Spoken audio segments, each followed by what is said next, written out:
حضرت آدم کے بعد علیہ السلام حضرت ادریس علیہ السلام یہ خدا کے تیسرے نبی تھے۔ کتنے نبی تھے؟ ان کا ذکر کلام پاک میں ہے، لیکن جب تیسرے تھے تو پتہ چلتا ہے کہ حضرت آدم کے بعد اور حضرت ادریس سے پہلے کم از کم ایک اور ہوں گے۔ حضرت نے بھی ان کا نام لکھا ہے، ان کو کہا جاتا تھا حضرت شیس علیہ السلام۔ یہ حضرت آدم علیہ السلام کے بعد حضرت آدم کے جانشین ہوئے ہیں، حضرت ادریس سے بھی پہلے ہوئے ہیں۔ حضرت ادریس علیہ السلام کا ذکر تو قرآن پاک میں ہے، اس کو ہم انشاءاللہ آگے چل کر پڑھیں گے جب ہم حضرت ادریس علیہ السلام کے عنوان پر پہنچیں گے۔ پہلے اس ترتیب کے لحاظ سے ہمیں میرے خیال میں کچھ باتیں حضرت شیس علیہ السلام کے بارے میں تلاش کرنی چاہیے یا نہیں چاہیے؟ حضرت نے بھی لکھا ہے کہ حضرت شیس علیہ السلام کے بارے میں قرآن پاک خاموش ہے۔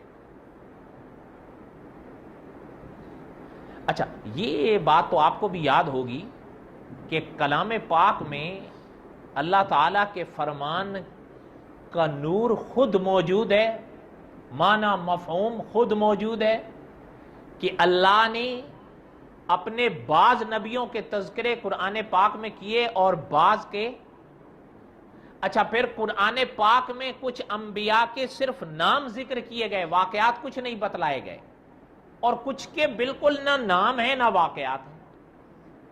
علماء لکھتے ہیں حضرت شیس علیہ السلام ان میں سے ایک تھے۔ حضرت حابیل کا حادثہ ہوا تو اللہ تعالیٰ نے بطور اپنی عنایت کے حضرت حوا سے حضرت آدم کو حضرت شیس بخشے۔ اور شیس کا معنی کیا ہے؟ شیس کا معنی ہے خدا کی عنایت۔ چونکہ حضرت حابیل کی شہادت ہوئی، اتنے بڑے حادثہ سامنے آیا حضرت آدم اور حضرت حوا کے سامنے، تو اللہ تعالیٰ نے اس حادثے کے بعد بطور عنایت کے حضرت شیس حضرت آدم اور حضرت حوا کو بخشے۔ اور نہ صرف کہ بیٹا بخشا بلکہ ساتھ ساتھ میں اللہ تعالیٰ نے جہاں حضرت آدم اور حضرت حوا کو شیس علیہ السلام بخشے، اللہ نے اپنی عنایت سے حضرت شیس کو نبوت کا تاج سجایا، پہنایا، اور حضرت شیس خدا کے نبی بنے۔ علماء نے یوں لکھا ہے کہ حضرت شیس علیہ السلام پر اپنے وقت میں اللہ نے 50 صحائف نازل فرمائے۔ لَهُ مِنَ الْأَسْمَاءِ مَا اصْطَفَى